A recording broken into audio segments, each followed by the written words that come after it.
သမီး20ပေါ့နော်သမီး20ရှိတယ်ကာမင်းသမီးဇာတာအမျိုးသမီးကသူကသူတပြင်းတော့ကာမင်းသမီးဇာတာကအမျိုးသားတွေအတွက်ဖြစ်ဖို့ပုံများတယ်ပေါ့သူကအမျိုးသမီးတွေမှာဖြစ်နိုင်တာကတော့သူကအိမ်ထောင်ရှင်တွေမှာပဲဖြစ်နိုင်တာအိမ်ထောင်ရှင်မျိုးသမီးတွေမှာပဲကာမင်းသမီးဖြစ်အပြိုတွေမှာဆိုမဖြစ်နိုင်ဘူးအပြိုတွေမှာကာမင်းသမီးဇာဖြစ်ဖို့တော်တော်ခက်တယ်သူကကာမပိုင်ကသူ့ကာမကိုသူပိုင်တယ်လေသူ့ကာမသူပိုင်တာကသူကြိုက်တဲ့လူကိုပေးခွင့်ရှိတယ်ဒါကအဲ့တော့အမျိုးသားကဒါသူကအုတ်ထင်းသူရှိတဲ့သူကိုတွားပြီးတော့သူမဖြစ်တာသူကဒီအမျိုးသမီး10ယောက်ဆိုတာကတခြားမပါဘူးအုတ်ထင်းသူရှိတဲ့သူနောက်ကာမပိုင်ယောက်ျားရှိတဲ့အမျိုးသမီးအဲ့ဒါကိုအမျိုးသားကတွားပြီးတော့ပြင်မာမယ်ဆိုလို့ရှိရင်ဒါကာမင်းသမီးဆိုထိုက်တာပဲပေါ့အပြိုပြဖြစ်စေသူ့မှာအုတ်ထင်းသူရှိတဲ့ဆိုရင်ဒါကာမင်းသမီးဆိုကန်ထိုက်ဒီတွားပြီးတော့ပြင်မာလို့မရအောင်အဲ့ဆိုလို့ရှိရင်ဦးတို့ကာမင်းသမီးဆိုကန်ထိုက်သွားတယ်အမျိုးသမီးမှကျတော့မထိုက်ဘာလို့သူ့ကာမကိုသူပေးတာနော်အမေဖေကထိန်းတာပဲရှိတာအမေဖေမပိုင်ကိုကာမကို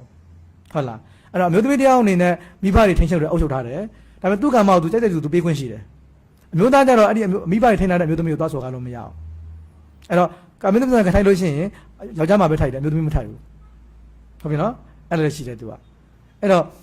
အဲ့ဒီတိုင်းပဲပေါ့နော်အိမ်တောင်ရှင်အမျိုးသမီးနဲ့သွားဖောက်ပြန်တယ်အိမ်တောင်ရှင်အမျိုးသမီးနဲ့ဖောက်ပြန်တယ်ဆိုလို့ရှိရင်ဘသူဖြစ်လဲဆိုအဲ့ဒါနဲ့အောင်လုံးတင်သွားတဲ့ခါကျလို့ရှိရင်တော့အမျိုးသားလည်းဖြစ်မယ်အမျိုးသမီးလည်းဖြစ်မယ်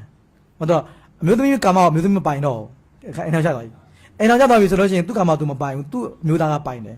အဲ့တော့အဲ့ဒါကိုသူဘယ်သူမှသူပေးပိုင်ခွင့်မရှိဘူးသူ့အမျိုးသားကလွှဲရင်ဘယ်သူမှသူပေးခွင့်မရှိဘူးသူမှမပိုင်တော့တာဟိုအမိဘတွေအုတ်ထိန်တဲ့သူကြတော့သူပိုင်တယ်ဟိုထိန်းသက်ဆက်ကြတာပဲရှိတာမိဘတွေကဟုတ်ပြီနော်မတူးနော်အပြိုနဲ့ဒီအိမ်ထောင်ချပြီးသားမျိုးသမီးကမတူတတ်ဘူးအဲ့တော့ကွာတယ်အဲ့တော့အပြိုမျိုးသမီးတွေမှာကကာမင်းသမီးကမထိုက်နိုင်ဘူးရှားတယ်ထားဖို့မဖြစ်နိုင်ဘူးပေါ့မျိုးသားတွေမှာပဲဖြစ်မယ်ဒါတစ်ခုနောက်တစ်ခါတစ်ခုကတစ်ခုဦးဇင်းမကြခဏမေးတဲ့မိကုန်းတစ်ခုရှိတာတော့ခိုးပြတဲ့ကိစ္စပဲမိဘတွေသဘောမတူဘဲနဲ့ခိုးပြရင်ကောဘသူကာမင်းသမီးကထိုက်တယ်လဲဆိုမိကုန်းခဏခဏမေးတယ်ဦးဇင်းကိုအွန်လိုင်းပေါ်မှာလည်းမကြခဏမေးအပြင်မှာတွေ့လည်းပေးကြတယ်ဖြစ်များတယ်တူတာဟုတ်လားနော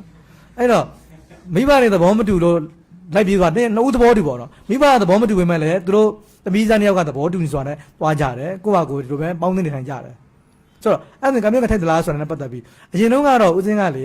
ဟိုမျိုးသားကိုထိုက်တဲ့ဘက်ကဆုံးဖြတ်ပေးခဲ့ဘူးတယ်အရင်တုန်းကဟိုညောင်လုံးဆယ်တော်ရဲ့ဆုံးဖြတ်တစ်ခုကိုဖတ်ပြီးတော့ဒီမျိုးသမီးဒီသူကမိဘတွေရဲ့အထင်းအောက်မှာရှိနေတယ်မိဘကသဘောမတူဘူးအဲ့ဒါကိုလိုက်ပြေးသွားတယ်လိုက်ပြေးတဲ့အတွက်ကြောင့်အမျိုးသားနဲ့ပေါင်းဖော်ကြတယ်အဲ့တော့အမျိုးသားဒီအမျိုးသမီးကသူကအုတ်ထင်းသူကြည့်တယ်အမျိုးသမီးဖြစ်တဲ့အတွက်ကြောင့်အမျိုးသားထိုက်တယ်ပေါ့အမျိုးသမီးကတော့သူ့ကာမသူမထိုက်ဘူးအဲ့တော့ဘယ်လောက်ချိန်ထိထိုက်နေဦးမလဲဆိုတော့မိဘတွေကအမွေပြက်မစွန့်လို့မရှင်ထိုက်နေဦးမှာဘာလို့မိဘတွေရဲ့အုတ်ထင်းအောက်မှာမလို့သေးဘူးသူကခိုးလိုက်သွားပြီမဲ့လဲမိဘရဲ့အုတ်ထင်းအောက်မှာရှိနေသေးတယ်နော်အဲ့တော့မိဘတွေကနေပြီးတော့မကျေနပ်လို့တင်းစားနေပြီးတော့ဒီသမီးဖြစ်မှာဆွန့်လိုက်ပါပြီဆိုလို့ရှိရင်ဒါမိဘအုတ်ထင်းကိုလွတ်သွားပြီ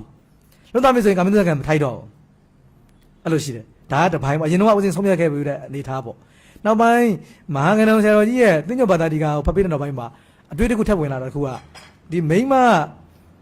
20တန်းမှာတယောက်တစ်ခုပါလာတာကဘာလဲဆိုတော့ဟိုဆန္ဒဝါသီနီဆိုတာတယောက်ပါလာတာပါဠိလိုပေါ့ဆန္ဒဝါသီနီဆိုတာအလိုဆန္ဒနဲ့ပေါင်းသင်းဆက်ဆံတာ